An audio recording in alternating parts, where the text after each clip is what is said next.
So good morning everyone and welcome to yet another edition of SMS.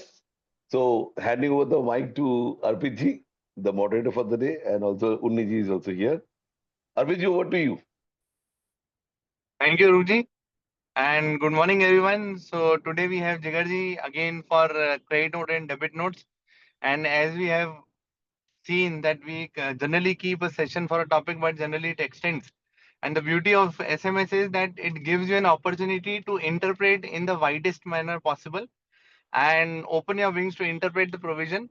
And there are a whole host of experts. We all are experts, so as to say, but at the same time, we are also learners in the GST law.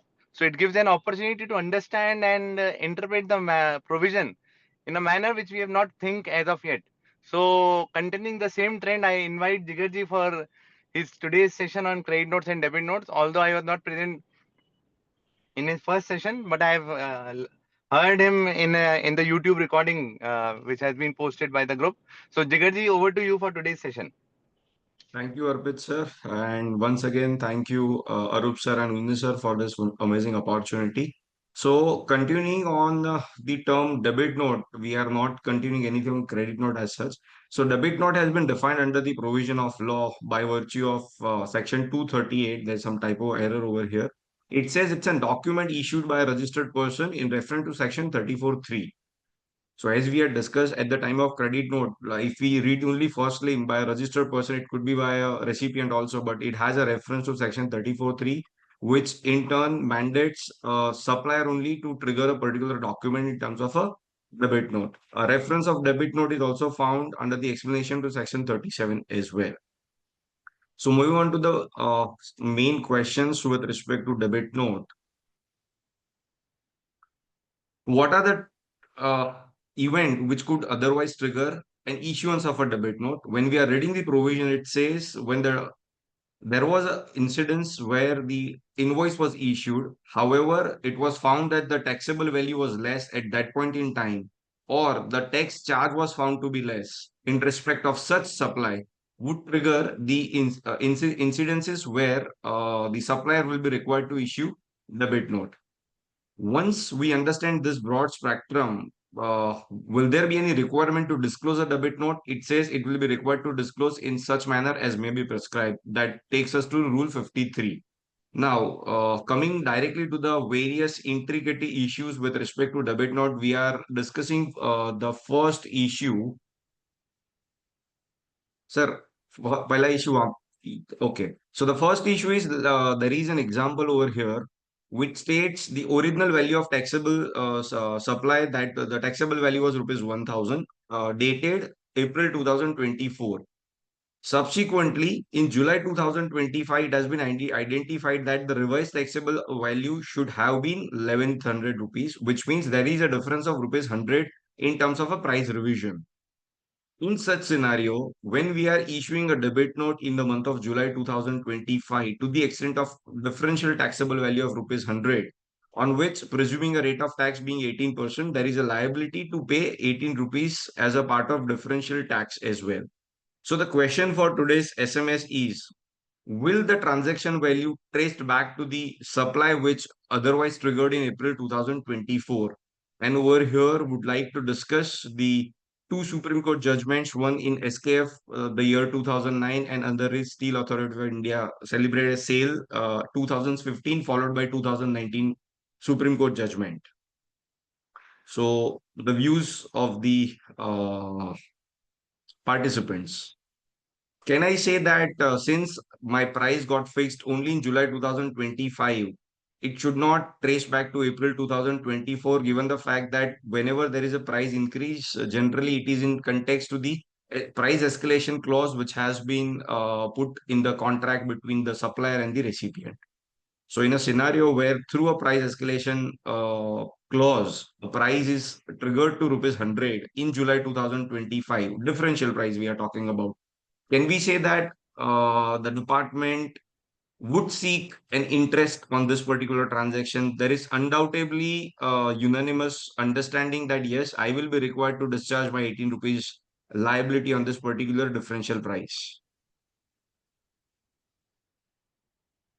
So the SKF and sale judgment precisely mandate, although they trace back to Section 11AB of the Central Excise provisions, but in both the judgments, it has been categorically stated that whenever there is a price escalation, though the original supply was in reference to the provisional price, whenever the price has been determined, it will always trace back to the original supply in context of the GST provision. So if this pronouncement underlying is to be applied in the current law as well, then it infers that one will be required to trace back this 100 rupees as if it was a value on the April 2024. However, the discharge of that liability to the extent of 18 rupees is being triggered through a document issued in form of debit note dated July 2025.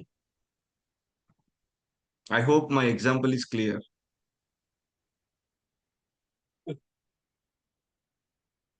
Having said that, if we are abiding by the precedent of Honorable Supreme Court's decision, let's have some little tweak to this particular factual transaction that in April 2024, I had a sufficient cash balance which has continued even till July 2025, whereby I am actually discharging my tax liability. In such a scenario, will interest demand still be triggered? So there are two questions. First, will there be really an interest? Keeping in mind SKF and Steel Authority of India. Second, if that is the case, then when I am having a sufficient cash ledger in my electronic cash ledger since April 2024, can there still be open exposure with respect to the interest liability? We all agree that rupees 18 as a part of tax will be required to be discharged with respect to payment of liability by the supplier towards the recipient.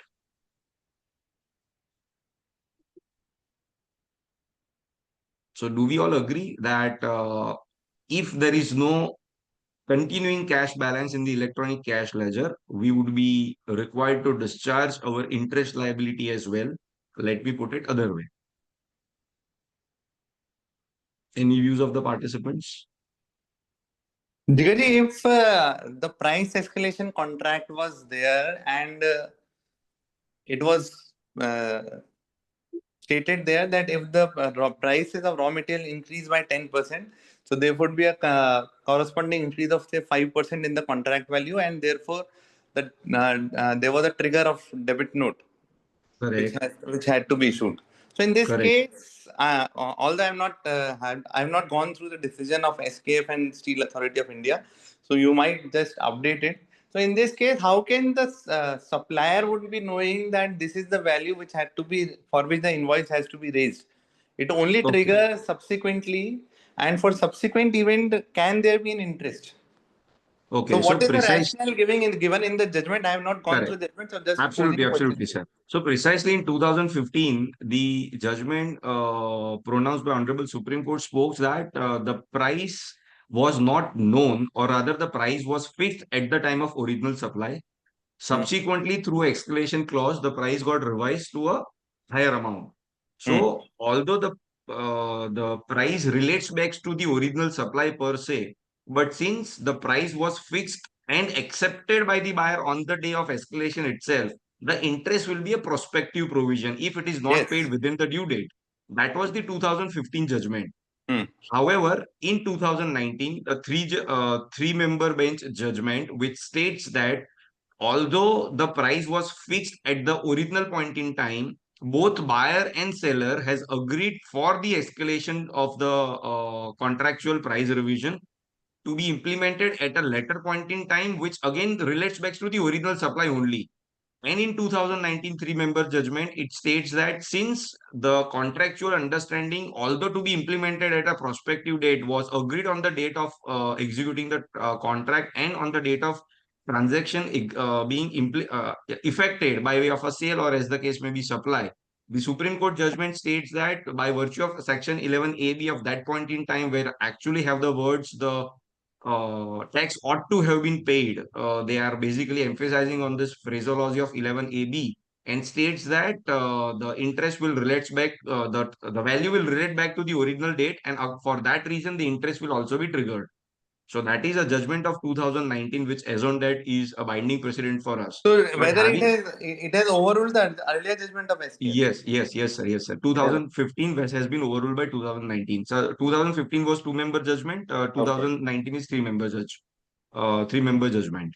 So with this context, now if we are saying that the as of now the understanding of the provision with respect to price escalation is relating back to the original date of supply, but with update in GST provision wherein we have a one escape route whereby we are saying if before the due date there was an available cash balance to us in the electronic cash ledger, then interest will not be triggered.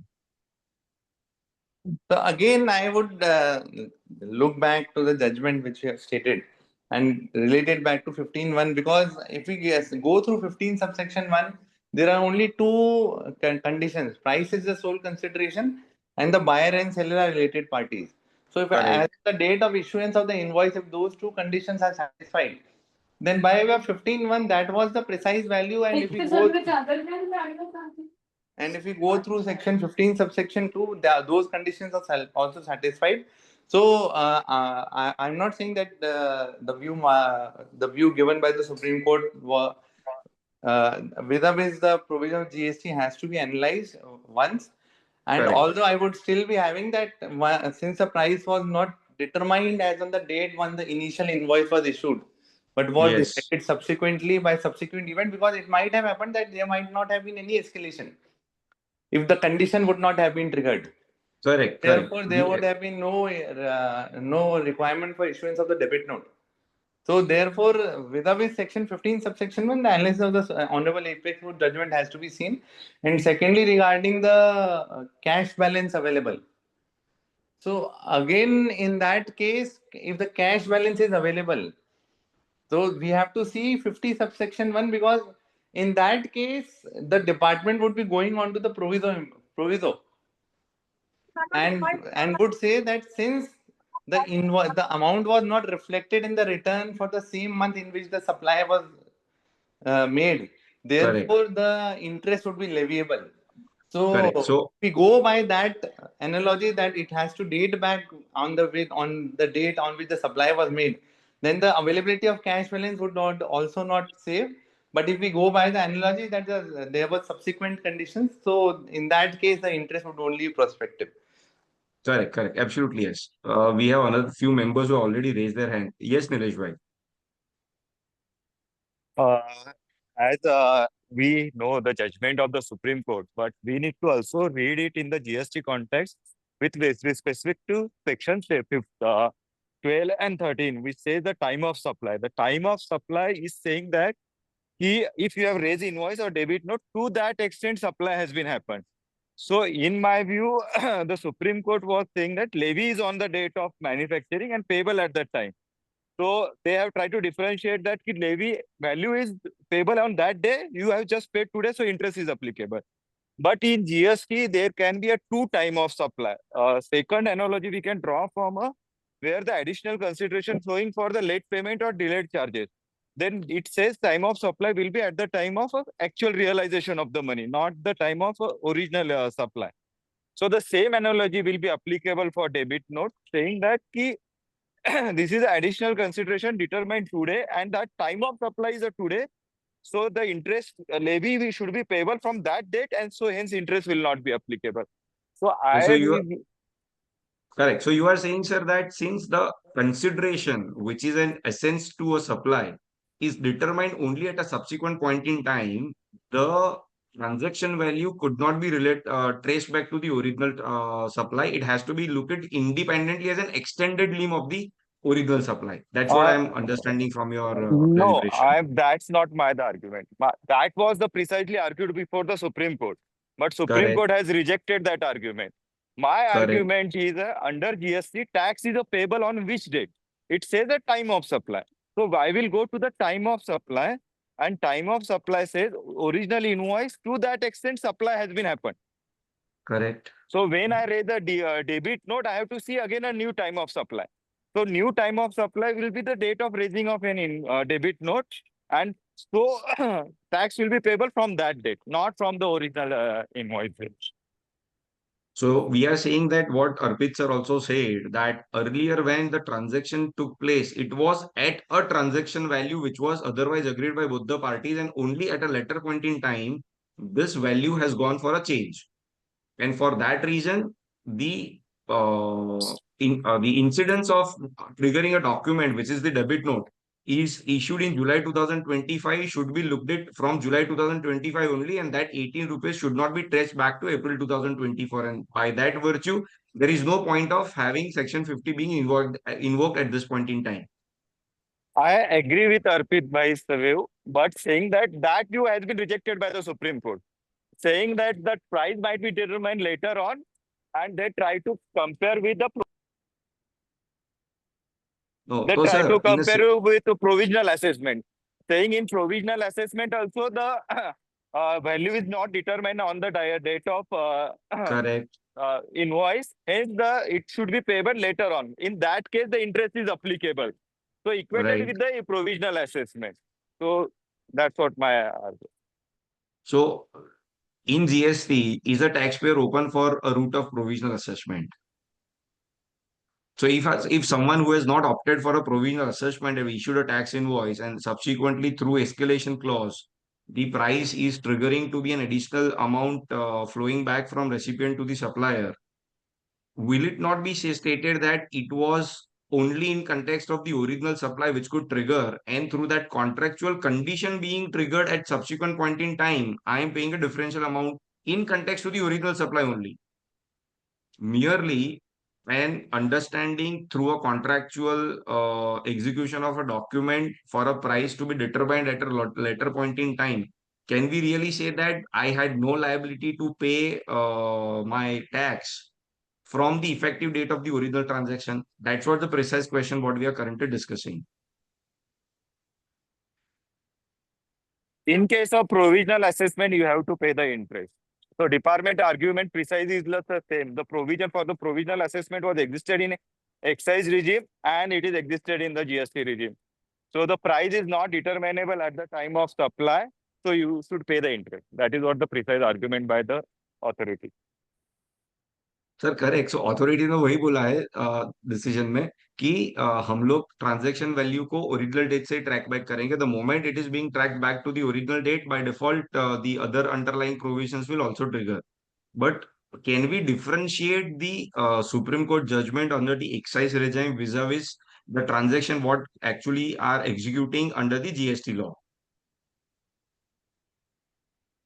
Because department has one backing with respect to this kind of understanding. So when we are rebutting the honorable Supreme Court's findings, we need to also identify the distinguishing factual patterns along with the legal patterns also as well. Like what Arpit Bhai clearly told, that when I am looking at 15.1, it says the transaction value is the sole consideration. So in April 2024, 1,000 rupees was a sole consideration, but that was subjected to a certain condition of the contract. I do not agree that is a sole consideration, because at the time of contract itself, I agreed to the further obligation of paying you further once there is a price negotiation. So the present price per se is not the sole consideration. If Even the present I price is agree with Unni, because it is the additional consideration flowing even subsequently. Forget about the fact that whether it was agreed or not agreed. Even if it is not agreed and it has been a raise of further, it is additional consideration flowing. So that price is the sole consideration will not be applicable. So so Nilesh if ji's argument is section 1213 explanation, right? correct. Yes. Only that ground I believe it can be distinguished. That's what So I think we need to consider VAT laws also. Under VAT laws, interest was not payable for additional consideration, and under excise it was payable. So there is a difference between excise law, because it's in case of excise, excise duty was payable on transaction value, whereas in VAT it is payable on consideration. So under GST also it is payable on consideration. So I think VAT provisions are more akin to GST provisions.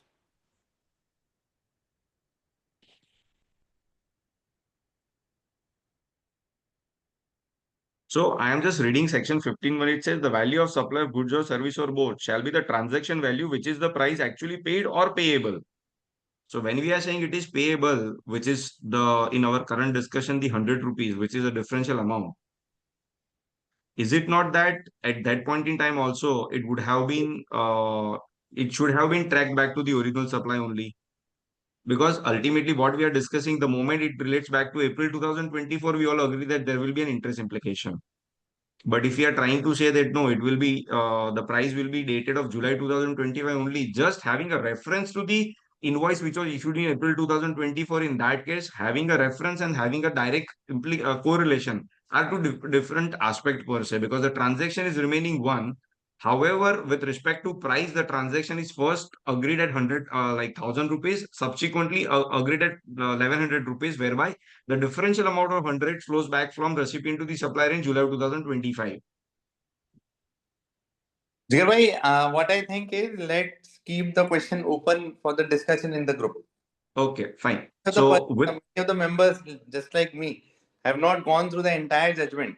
So we would no not problem, sir. be in a position to discuss it in light of the judgment and what were the principles Absolutely fine. down there. Done, sir. So So we moving keep Sir, to this the please topic. share SKF and sale in the group also so that everybody who can read Yes. it also. I will post the copies once Ah, SMS is over. Definitely. yes. So let's keep it for the discussion in the group, and we can move ahead to the next slide. Okay. So similar example, but the timeline are differing. The original taxable value, like the supply took place in April 2018, and the through an arbitration, the price got settled at 1,100 rupees, which is identified in July 2025, for which person is issuing a debit note. So now the question before us is, will department be able to invoke 7512 independently, presuming that even those 5 period limitation with respect to issuance of notice is also over with the department?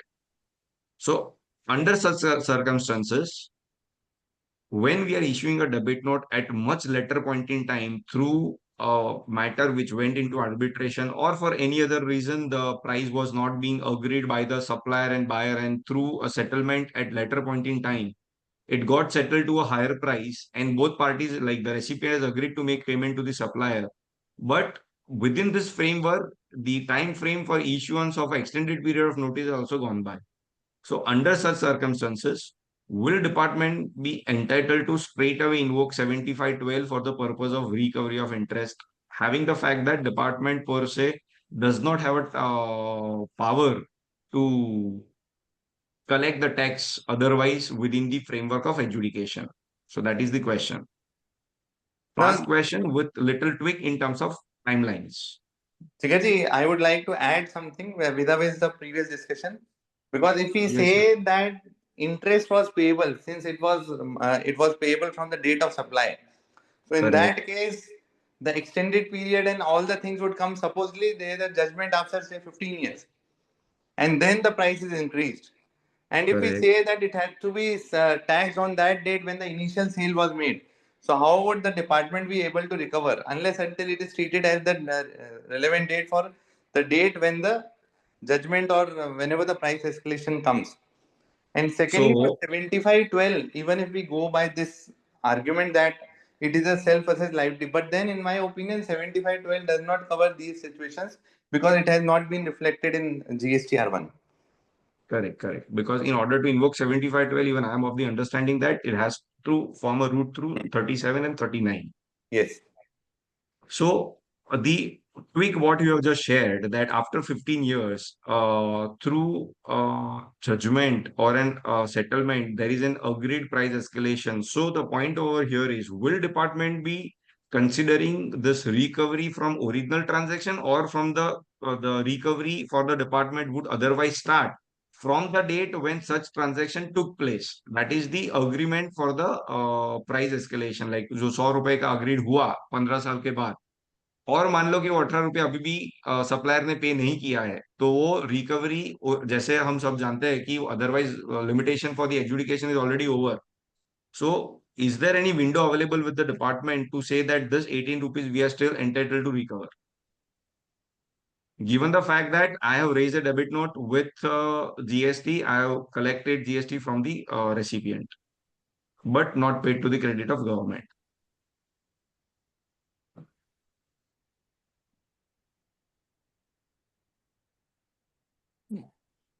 In my view, we will fit into definition of consideration only once we get the order. Till that time, it is not agreed. So it is not So it, consideration. so the original supply which was made was still a provisional supply. If it was not a consideration, sir, then what about the tax that otherwise would already paid or the transaction which otherwise was completed? If you are saying it's not a consideration, No, till then that the time, that consideration was 1000 rupees only. correct, The difference is of 100 rupees. So 100 rupees is not agreed. So tax is correct. payable when it is agreed. Okay, As this is unrelated party transaction, so it will be on a price which is agreed. So correct. whenever in 2020-25, if price is agreed additional 100 rupees, then it need to be paid at 100 rupees at 2025. Correct. So, sir, let's take a presumption that department is saying it will go back to the original date of supply. We are only presuming so that we can Okay. actually proceed further. Okay. Because the last question is otherwise still kept open. But if we, for the purpose of our discussion, say that this the transaction relates back to the original supply and thereby the person will be liable to make the payment of interest. In such scenario, if there is a longer gestation of time period whereby the adjudication limitation has already been over, what will be the implication with respect to will department have right to recover the interest? Yes, Venugopal sir. Sorry, I was just completing and hence I could not just give it to you. No, no. So, my point is, along with the interest which is leviable, we also have the circular which talked about the compensation. But if the consideration is arising out of a disputed amount, not arising out of the contract, so even that angle also has to be considered.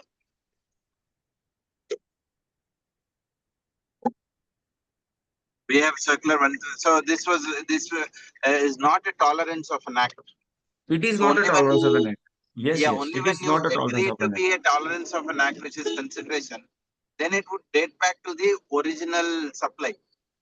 But if the charges are collected out of court or a disputed settlement, example, when there is a shift from old regime to GST regime, right? So if many government contracts, government said that they will not pay any revision. We are given the price is all inclusive. Now, after 4 years, some people went to the court and got some revision compensation because they had to pay GST at 18%, 12%, Correct. whatever be the rate. Now, those consideration, would they date back to the original supply, which is say service tax or VAT, or they wouldn't even be forming part of the supply? So the very first thought which comes to me, is it really a consideration or is it a compensation?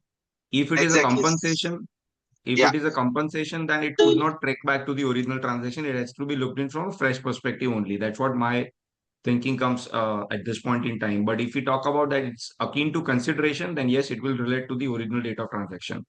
Yeah. So point here Presuming, which I want to say is, when we say on the slide that revised taxable value 1100, so the differential 100, is it arising from the contract or not, is also another thing to be considered while discussing to date it back to the original supply or not. so we are discussing on whether the amount, differential amount received by a supplier from the buyer is towards the compensation or it is towards the consideration. If Correct. it is towards the compensation, even if through a condition to a contract, it will still not form part of the value per se.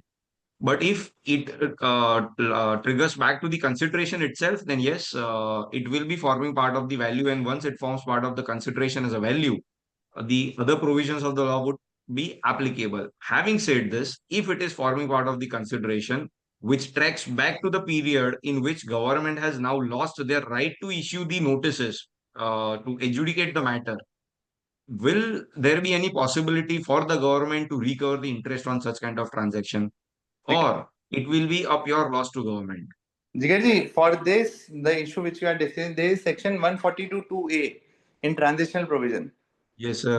wherein it says, wherein pursuance of a contract entered into prior to the appointed date, the price of any goods or services are both revised upwards on or after the appointed date, the registered person who had removed or provided such goods or services above shall issue to the recipient a supplementary invoice or debit note containing such particulars as may prescribe within 30 days of such price revision, and for the purpose of this act, such supplementary invoice or debit note shall be deemed to have been issued in respect of an outward supply made under the act. Correct, When the sir. So taxable in event this is case, already crystallized in the prior regime, can a transitional provision create a levy and create a supply? no, Puniji, just trying to complete. So in this provision also, what they are trying to say that for the supply services or good which have been provided in the erstwhile regime, if any amount is received, I'm not going to whether whether they can create or not. In the present regime also, they are charging or treating it as a fresh supply from the date of raising of the debit note. I'm not going into the aspect that whether they can do it or not, but the only thing is that what is the relevant date for which they are considering. In this case, also they are treating it as a date on which a debit note or credit note was required to be issued if issued within 30 days of such price revision. But sir, again, an underlying factual difference is that this provision is primarily only in cases where there was a shift in the regime altogether. But Hmm. when I'm already into the existing regime and entering into a contract wherein we have agreed for a certain escalation clauses to be triggered at subsequent point in time, can really 142 2A be at our rescue? To my understanding, it will not be, sure, because again this law also state back it will relates back to the original transaction. So same way, when I am issuing a debit note in a current period for a transaction dated April 2018, both following the GST regime only, there is undoubtedly true that one will be required to discharge a liability to the extent of 18 rupees. But what about interest? Will government be able to take interest from my pocket? Again, with the I'm emphasizing on the same question that the period of 74 is already gone by. So we are talking about, let's say we are talking about 74A as well. In April 2025, someone issued an invoice whereby the price subsequently got agreed to April 2030, where 5 years is already over, and the person is actually discharging the liability to the extent of differential amount as well. Under such scenario, will government be able to invoke the interest provisions? Because we are presuming at this point in time at this forum that the transaction relates back to the original date of supply.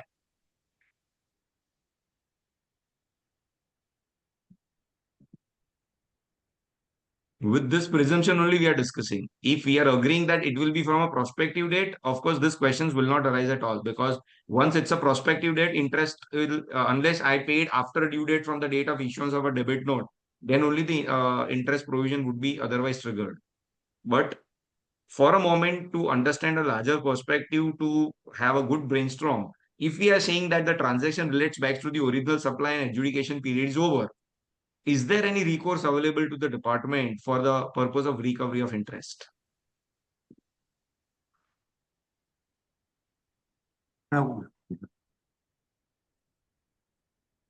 Yes, Venugopal sir. See, the time of supply is dating to that, but let's say the collection happened 2 years later. Now, Okay. for example, 2021 has been collected in 22-23. Assessment and adjudication should happen in 22-23, not for 2021. Even though the time of supply is dated that, since the trigger point is in 22-23, it has to be adjudicated in 22-23, not to 2021. Otherwise, in between year 21-22, how will there be a traces that something happens? So the provision explicitly says that this should be added to the value of the supply. Hence, it will be an adjudication of 22-23 and it is not a time barred case. Okay. So in taking your same example, there is a liability of rupees 18 to be discharged in July 2025, tracing back to a transaction in April 2018. So when the department is doing an adjudication for the year 2025-26, will they be able to invoke Section 50 for a transaction which is pertaining to year April 2018? I agree to an extent that yes, adjudication will be to the extent of 2025-26. In your example, 22-23.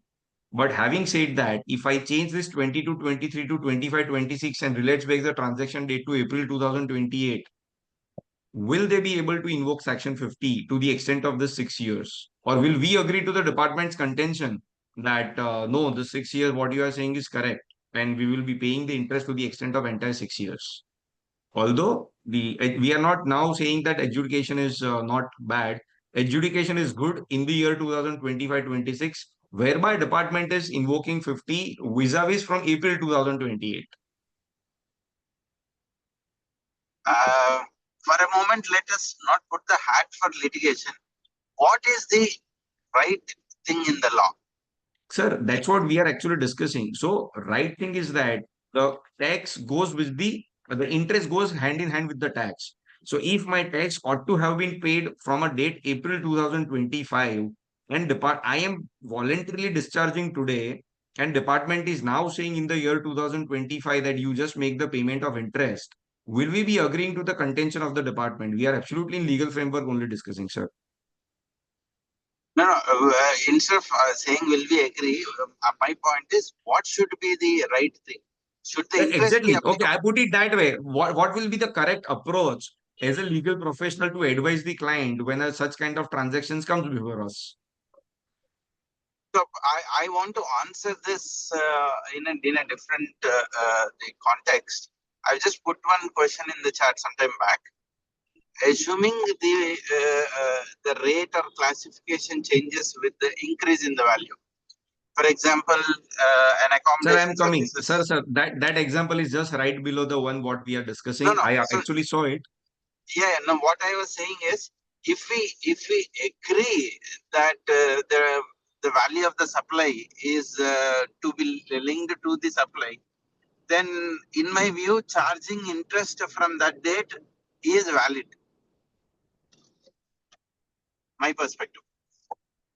It's So you are other saying thing that we want to argue, or for the sake of argument, anything can be argued. correct.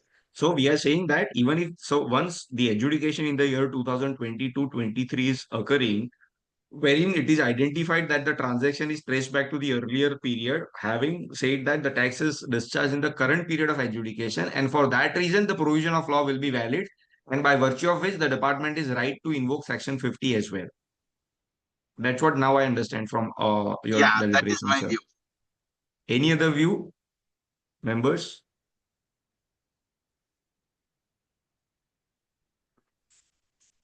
Jigarji, I will keep it open until I go through judgment. Okay, sir. So on this line, we are keeping this questions Ah. close.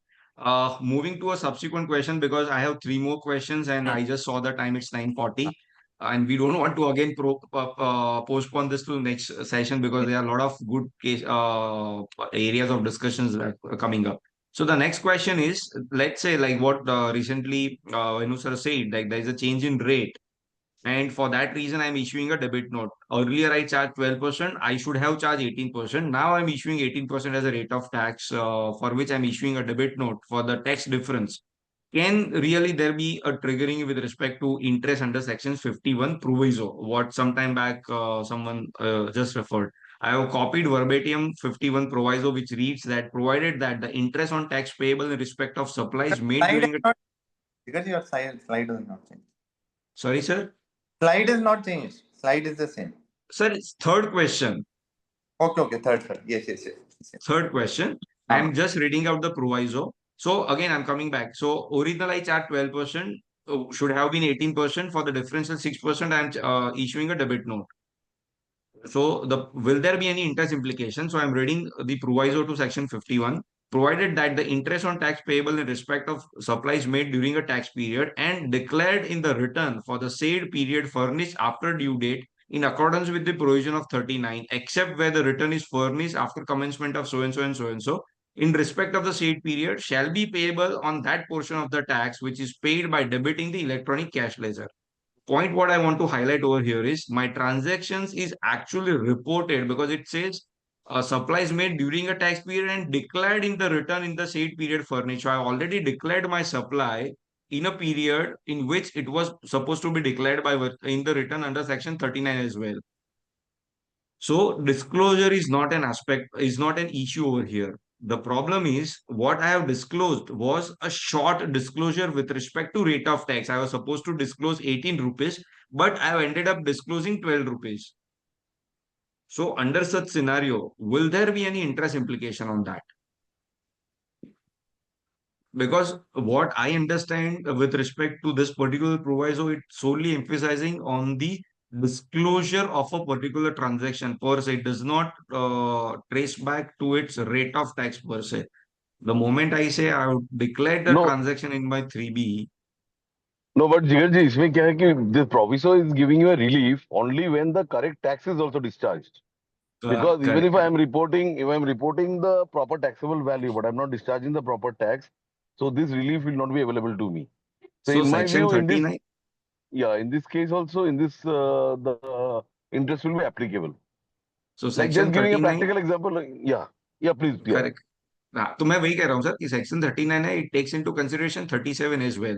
So when we yes. are saying under 37 while disclosing the outward supply, I disclose 12%, what I ought to have disclosed 18%. Having merely a context of a reference that only it will not be sufficient to just declare the amount in GST or 3B. What is important is to declare the correct amount as well as correct tax as well.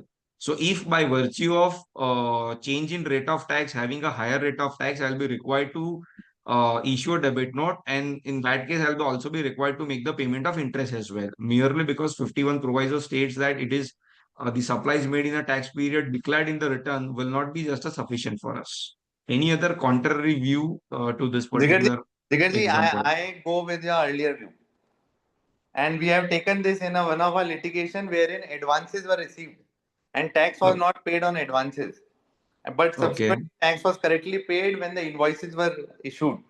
So if we go through the term supplies made, it is very clear that when the invoices are required to be issued, so not going on to the advances aspect, sticking to what the example. correct, correct. Got your point, sir. So, in my opinion, supplies made had to be treated with what is my interpretation of the law, and if I have correctly disclosed it and paid, so whatever is the department's interpretation, and if I have sufficient credit, so in my opinion, in that case, proviso would apply, and if I have sufficient credit, no interest should be there. Any other view? So the point to put this question was to just enlighten a thought perspective that once I have already filed my GSTR 3B by declaring a particular transaction, and subsequently, if there is a change in rate of tax to which I am issuing a debit note to a person, will department come and tell me that since you have paid tax at later point in time, you are required to make the payment of interest? We have one argument to take a recourse that since I've already declared my tax in the return, and at that point in time, this tax was a legitimate tax, and there was no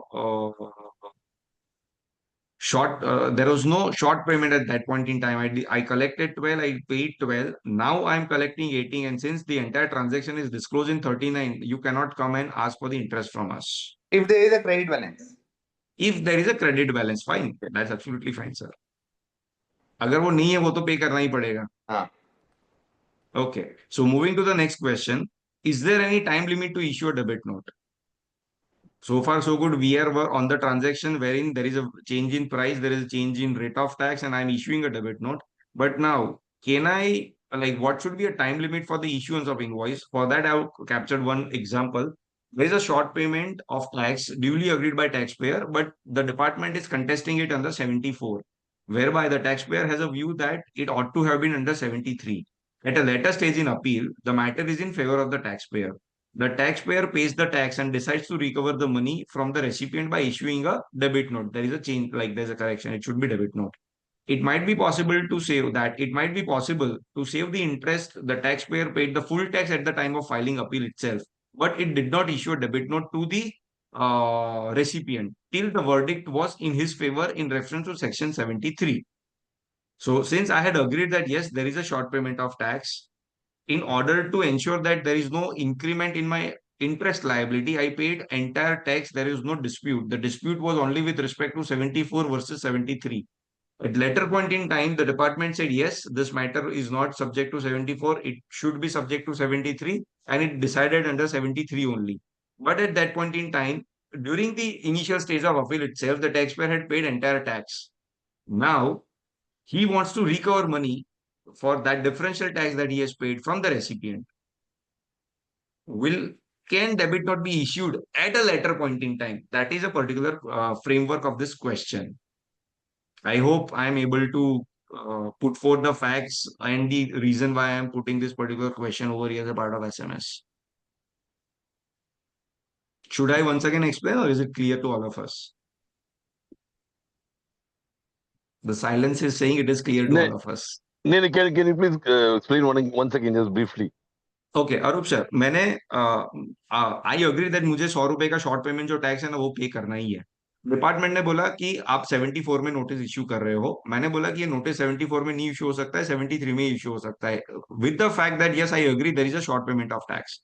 In order to save the interest implication, I paid the tax upfront. मैंने verdict का wait नहीं किया, but I decided to contest the matter. Finally, it got in my favor and it was settled under 73 only. Once there was an order under 73, I decided to recover this money from the customer. So whether an issuance of debit note would be triggered when I have decided to make the payment of differential taxes, or we can postpone the issuance of debit note at a later point in time. Because if we are paying and saying like it's issued under 74, then we all know that we have to make a disclosure that the person is not entitled for the purpose of input tax credit. There needs to be a declaration that point from that perspective. So for that reason, I kept on hold for the issuance of a debit note. And once the matter was in favor of 73, I have decided now to issue a debit note to the customer. So is there any time limit under law for the purpose of issuance of a debit note?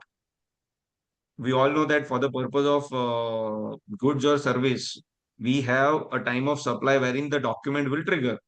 The invoice needs to be generated. But vis-a-vis, is there any time limit given under law with respect to issuance of a debit note correlated with the background of the example? Because I really want to pass on the input tax credit. No, in this case, I think the time of supply will not change because of the legal implications which are happening. So whenever I'm deciding that I'll make the payment, maybe I'm making the payment under 74, or whenever I'm discharging that tax, I think at that point of time I'm taking the conscious decision that I'll be discharging this tax in my capacity. Whether I'm recovering it from the customer or not, that is a secondary question. Correct. So if I am recovering the money from a customer at later point in time after the verdict is in my favor under 73, per se, Yes, to my understanding and my reading, the law does not put any restrictions with respect to issuance of a document called debit note to the customer. right. That is a secondary question. Yes. So that So is that's what my because as long as perspective I'm is. I'm I'm making the payment, I am making the payment from my end. So when I'm Correct. making the payment, I'll be making the payment along with interest only. Correct. So Right? since I don't wanted to pay the interest, I paid the Yes. upfront the entire differential amount. But I Right. contested 74 vis-a-vis 73. Yeah, I think though this is a unique set of fact, but I think yeah, in this case, whenever the matter gets resolved, I can always issue the debit note. So per se, there is no time frame given under the law for the purpose of issuance of a debit note. I would be able to issue a debit note at later point in time to ensure that there is an effective pass on of the tax to the Credit. customer, and in turn he would be able to take a benefit of input tax credit also. Right. Okay. Yes, So Jigar is bhai, there I any do view, or agree we with can? this. Jigar ji, Yeah, I do there, agree with this, that there is no time limit. You can But issue there at is any no point. time limit. If the order is confirmed under section 74 also, then also debit note can be issued. Only thing, the credit will be not be available to recipient. Correct, correct. So the reason of postponing a debit note is that I want to channelize the transactions whereby the recipient would be able to take the benefit of input tax credit also. So इसके लिए sir fact में ऐसा रखा, अगर 74 ही होता है तो कोई प्रॉब्लम ही नहीं है, वो आईटीसी वैसे भी नहीं मिलने वाला है. But हाँ, since we wanted to have a brainstorm in a such kind of scenario that if I'm making payment today, but I'm issuing a debit note once the verdict is favor in terms of 73, and then I'm issuing a debit note, will department restrict me, or will there be any consequential implications for delaying in issue of the credit note? That's where I have a subsequent question. Can this analogy can be drawn for self-invoicing also in case of RCM? मैं आ रहा हूं sir, वो RCM के ऊपर भी है sir. So moving to the question 5, question 6, we have 10 minutes. It will coincide with question 4 also. So if I'm issuing a debit note on a delayed terms, can taxpayer really be penalized? So when we are referring to the provisions, it refers to the term invoice. It is not referring to term debit note. And thereby, can department resort to section 125 by virtue of a general penal provisions?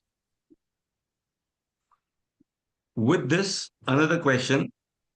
For a self-invoice, what we just discussed on RCM basis, I realize I intended paying 5%. I ought to have paid 18%.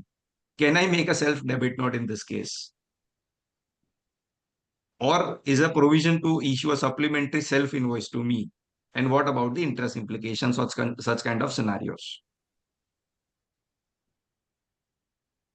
So question 4, question 5, question 6 are similar to an extent because अगर मैंने credit debit note delay किया है तो department कुछ कर सकता है और is it okay to delay a debit note? Yes Venugopal sir. Only one point in the earlier discussion for 74. Why do we say the input tax credit is not available? 17.5i, 17.5i. But that is to whom? The recipient. Yes. No. I would say that it has to see if you see the 17.5i, it is only for the tax which is paid in accordance with the provisions of section 74 or 129 or 130. Correct. Now look from the recipient. I have raised a debit note. Now this debit note, I don't know that you should read because the supplier's order is because of 74. Why should recipient be barred for the debit note ITC being taken? This is the debit note is being raised and he is now regularizing and making the payment. Sir, just to this, there is a rule 53.3 which states that any invoice or debit note issued in pursuance of a tax payable in accordance with the provision of 74 or 129 or 130 shall prominently contain the word input tax credit not admissible. So this coincides with 17.5i also. So since there is a specific disclosure with respect to issuance of a document termed credit note by virtue of rule 53.3, the recipient will not be entitled to the input tax. And that's the reason we wanted to have a flavor for our discussions that department contested in 74. The verdict is coming under 73. And now I'm issuing a debit note so that there is no restrictions of ITC to the recipient also. Okay. Yeah. Okay. So overall, what my understanding goes that since there is no specific penalized provision under 122.3 with respect to a debit note delayed in terms of issuance, at best, department can invoke 125, which is a general penalty.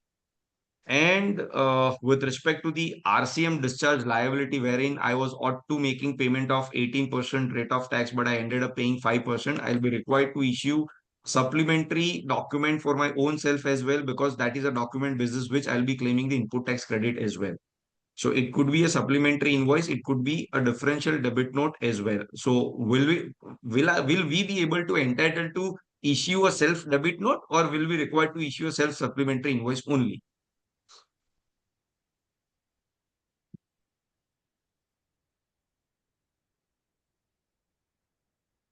So in case of RCM provisions, we all have observed that the term everywhere what we have seen is self-invoice, self-invoice, self-invoice. There is no reference to a self-debit note. So under such scenario, if I am paying a differential rate of tax and intending to claim the credit, which is very obvious, then will it suffice if I issue a self-supplementary invoice to me? To my understanding, yes. Because as such, there is no correlation of a self invoice vis-a-vis a debit note, and for that reason I am concluding for the understanding that if there is a short payment of tax under RCM, I will be issuing a supplementary self invoice for my own self, so that I am in compliance with the provisions of the law. And having said that, it is very much possible that department can invoke the interest provisions for the short payment at that point in time. and I would be required to discharge my interest liability as well. Uh, Jigar sir, can you just correlate how the supplementary invoice can be applicable for the differential tax rate in the example that you have quoted? Which provision will support?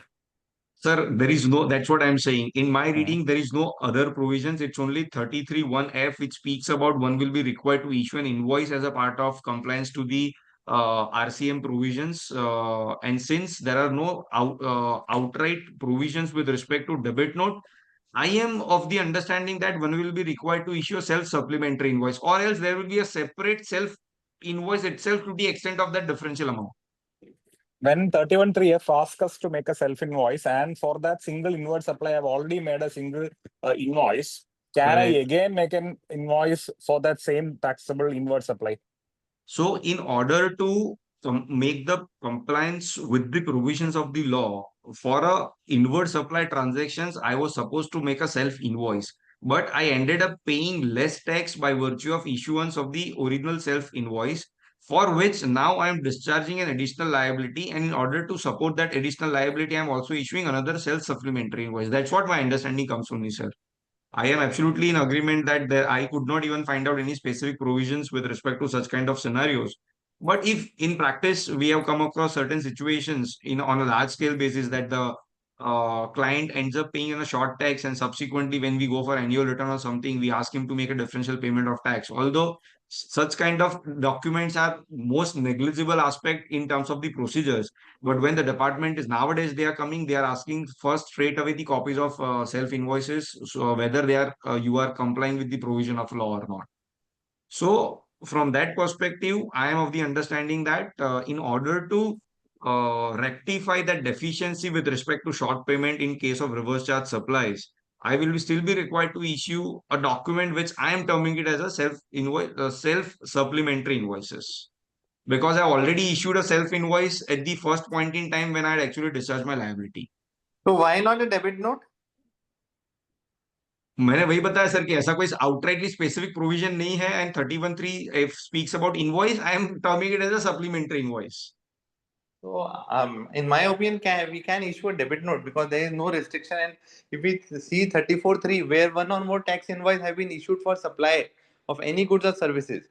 So, in this case, since the law requires me to issue a invoice on myself, so I am entitled for issuance of a debit note.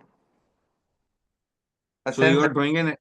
are drawing an analogy that once the RCM is applicable, all the provisions of the law are equally Yes. applicable on the Yes. said transaction, and hence debit note is possible. Yes, because supplier is not issuing the. Okay. Agreeing. This thought had not come when I actually thought on this framework, sir. At this Okay, point in sir. time, I agreeing to your thought Sir, process. one contrary view.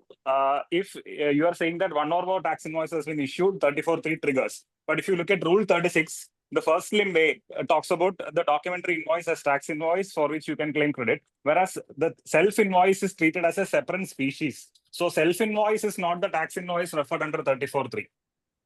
So 34(3) is a tax invoice issued for a supply of any goods. Tax invoice. So self Yes. invoice is not a tax invoice. 31(3)(f) is a separate species from 31(3)(a) tax invoice. No, but ultimately I am issuing an invoice under section 31 only, and that is for that is for tax invoice. Rule Then might be at one point. why is the Rule 36 treating both as different species of documents for the purposes of 16(2)(a)? Because that is because in case of self invoice it is subject to payment of tax, but in case of forward charge it is not subject to payment of tax. Arpit sir, okay, just on the same line, 33(1)(a) speaks about the entire reference of 31, whereas 31(1)(b) speaks specific with respect to clause F of subsection 3 of 31.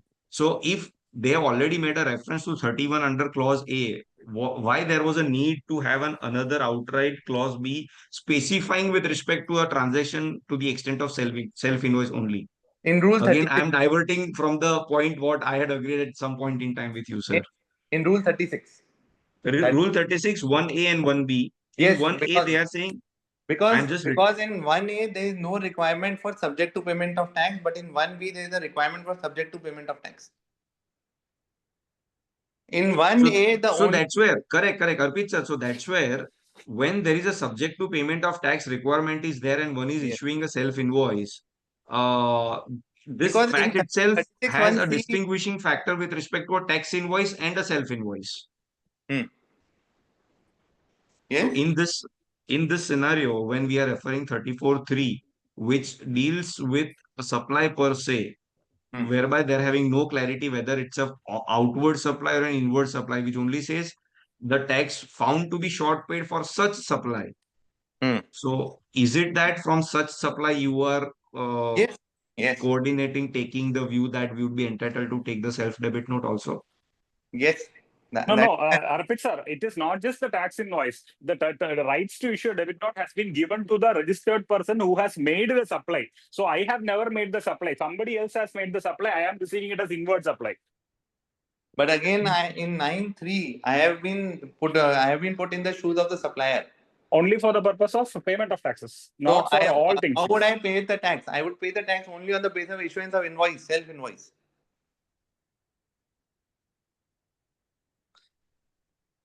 If the law does not allow, if the law requires me to pay, then I can only pay on the basis of issuance of invoice or debit note. They cannot ask me to pay without issuing. If I go by the theory that I am not entitled to issue the debit note, then how would I pay the additional tax? My liability to pay doesn't depend on my documentation. So liability to pay triggers irrespective of whether I raise a document or not. So that means I have to pay outside the statute without issuance of any document. You are not entitled to. You should have raised 31(3)(f) correctly. Your mistake cannot be an excuse to bend 34(3), 30, Rule 36, 31(3)(f), 31(3)(a), and 9(3) or 9(4) for the matter. No. Unni sir, at this point in time, when when I'm just referring to 9.3, it says for the purpose of tax, it's fine. But then it also says, and all the provision of this act shall apply to the recipient as if he is the person liable for paying the tax in relation to the supply of the goods or service or both. So when I am referring, like taking just further to the understanding of Unni's Arpit Bhai, 34.3 is dealing with a term such supply with respect to the issuance of a debit note vis-a-vis 9.3, 31.3(f) and Rule 36 1B. I am to an extent getting convinced that one would be able to issue a self debit note also to the extent of this short payment of tax. Jigar bhai, Yes, sir. let's keep this question pending for what we say To that the extend cycle to. serial ends on a suspense note, because we have Oh, already Yes. crossed 10. yeah, we call cost 2 minutes. I Yes. didn't have a watch. No, one more question was there to be addressed actually, which was discussed by Renu sir in the chat box. Where you've discussed 12% to 18%. What happens when it changes exempt to taxation? Can you raise a debit note? You believed it was exempt in the self-assessment, actually realized that it is taxable. Yes, possible to raise. You So are if, saying since the tax invoice was not issued, how yeah, can we resort to debit note? That is the basis premise why this particular thought process comes to us. yes, 53 refers to bill of supply, whereas 34(3) refers to tax invoice. Correct. But when the transaction itself is culminating into a taxable supply, a merely issuance of a bill of supply, which was altogether a wrong execution of document itself, will not debar me to issue a correct transaction, a correct documentation to rectify the error which otherwise was on a gross level wrong basis by virtue of a self-assessment.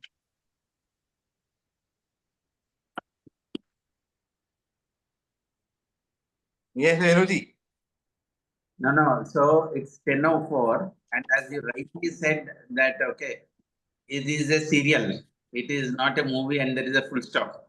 And I would only request Jigar to ignite these questions back into the group.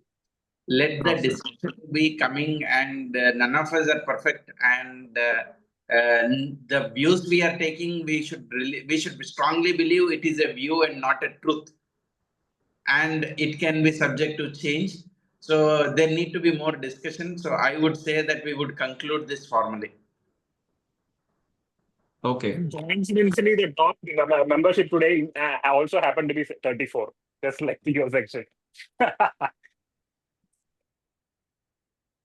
So No, before there is a Unniji, concluding remark, I would like to express once again gratitude to Unni sir, all the mentors, Arup sir, Venugopal sir, and Arpit sir for having a beautiful idea of SMS and making us learn, relearn, unlearn, and once again getting back to the books, which is the core philosophy of SMS. Once again, thank you so much. Unniji, vote of thanks from your side. Before only saying, I want to say one point.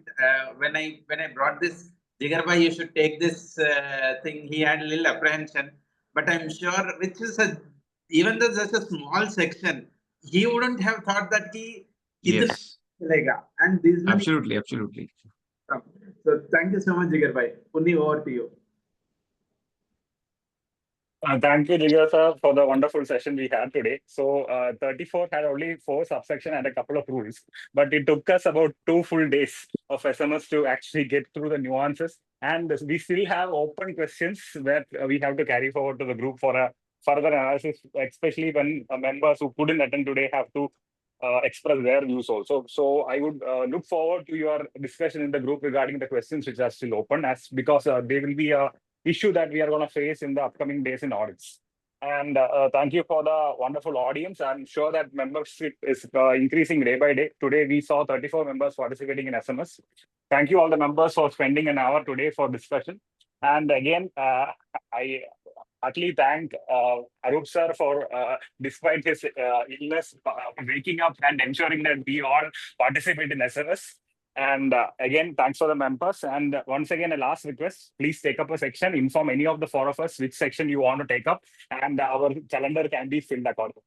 Thank you all. Have a good day. Unniji, thank you to Arupji, because for the last 2 to 3 years, whenever we are having SMS, he is the person who wakes everybody in the group at 8:58 to join. Even though Arupji might be ill or he might be somewhere else, but he still wakes up, wakes us. Thank you very much. Thank you. Bye. Okay, thank you.